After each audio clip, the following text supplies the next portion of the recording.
ఉత్తరాఖండ్లో విశాఖ నగరానికి చెందిన గాయత్రి అనే ఐటీ ఉద్యోగి అనుమానాస్పద స్థితిలో మృతి చెందారు.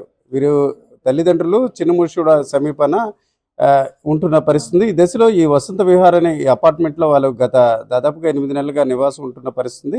ఈ దశలో ఈ విషయం తెలిసిన వెంటనే కూడా విశాఖ ప్రజలందరూ కూడా అన్నిటికంటే మించి ఆ ఇంటికి పరిసరాల్లో ఉంటున్న అపార్ట్మెంట్లో వాళ్ళు ఒక రకంగా ఒక విషాదం మాత్రమే కాకుండా ఆశ్చర్యానికి కూడా గురైన పరిస్థితి. అయితే కొంత విషయంపై ఇక్కడ వారితో పాటు అపార్ట్మెంట్లో నివాసం ఉంటున్న వారితో మనం మాట్లాడదాం. సరే, ఇప్పుడు అమ్మాయి గాయత్రిని ఎప్పుడైనా చూసారా? ఎట్లా ఉంటుంది? ఈ మధ్య వెళ్ళేటప్పుడు ఎప్పుడైనా మీకు కావచ్చు, మీ వైఫ్ కానీ అట్లా మాట్లాడారు? లేదండి, వాళ్ళు 8 months బిఫోర్ ఇక్కడికి వచ్చారండి. వేరే అతని దగ్గర నుంచి వీళ్ళు పర్చేజ్ చేసుకొని, వెంకటరమణ గారు అన్న ఆయన దగ్గర నుంచి వీళ్ళు పర్చేజ్ చేసుకొని ఇక్కడ ఉంటున్నారండి.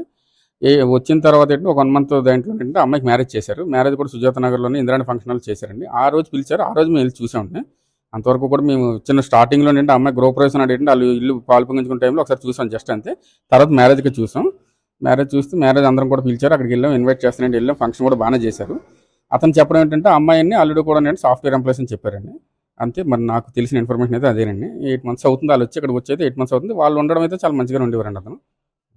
ఓకే, నిన్న టీవీలో కావచ్చు, లేకపోతే మామూలుగా యూట్యూబ్లో వైరల్ అయ్యాక వాళ్ళ పేరెంట్స్ అట్లా ఇక్కడ ఉన్నారు సార్. ఆ టైంలో ఏం చేశారు? లేదండి, ఇది యాక్చువల్గా మాకు తెలిసింది ఏంటంటే నిన్న నైట్ 9 o'clock తెలిసిందండి. ఇలాగ న్యూస్ ఛానల్ ద్వారా మాకు తెలిసింది. మేము కూడా ఒకసారి స్టన్ అయ్యాం, ఏంటిది అనేసి స్టన్ అయ్యాం. తర్వాత ఏంటంటే వాళ్ళు కింద మా వాచ్మెన్ వాళ్ళు అడిగితేనండి వాళ్ళు అప్పటికే వెళ్ళారనేసి చెప్పారండి. వాళ్ళు అదే అతను ఆమె కూడా ఏంటంటే వెళ్ళిపోయారనేసి అని మా వాచ్మెన్ వాళ్ళు చెప్పారండి. అదే సరే, ఈ గాయత్రి ఎప్పుడైనా మీకు ఎదురుపడడం కానీ అట్లాగే ఇప్పుడు చనిపోయిన అమ్మాయి అట్లాగే ఇప్పుడు ఎలాగ యాక్టివిటీ ఉంటుంది? వాళ్ళ పేరెంట్స్ ఎంతకాలం నుంచి మీకు పరిచయం ఉన్నారు? అంటే ఇక్కడికి రావడమే కొత్తగా కొనుక్కున్నారు సార్. 8 months నుంచి వాళ్ళు ఉంటున్నారు సార్. అందరికి మన అపార్ట్మెంట్లో అందరికీ అతను తెలుసు. అంటే ఏంటంటే అంత కామ్గా ఉంటారు, అతను కామ్ పర్సన్ అంతే. వాళ్ళ హస్బెండ్ వైఫ్ కూడా కామ్గా ఉంటారు. ఆ అమ్మాయిని మేము అందరం కూడా ఒక్క మ్యారేజ్కి ఇన్వైట్ చేశారు, ఆయన మ్యారేజ్కి వెళ్ళాం. మ్యారేజ్లో చూడడం, తర్వాత ఒకసారి 2 times సెల్లార్లో మనం ఎప్పుడైనా చూడడమే తప్ప వాళ్ళు ఎప్పుడు వాళ్ళ అమ్మాయి కానీ అల్లుడు కానీ ఎక్కువ ఇక్కడికి వచ్చేవారు కాదండి. ఎందుకంటే వాళ్ళిద్దరు సాఫ్ట్వేర్ ఎంప్లాయీస్ అనేది అతను సుధాకర్ గారు మనకి చెప్పారు అంతే.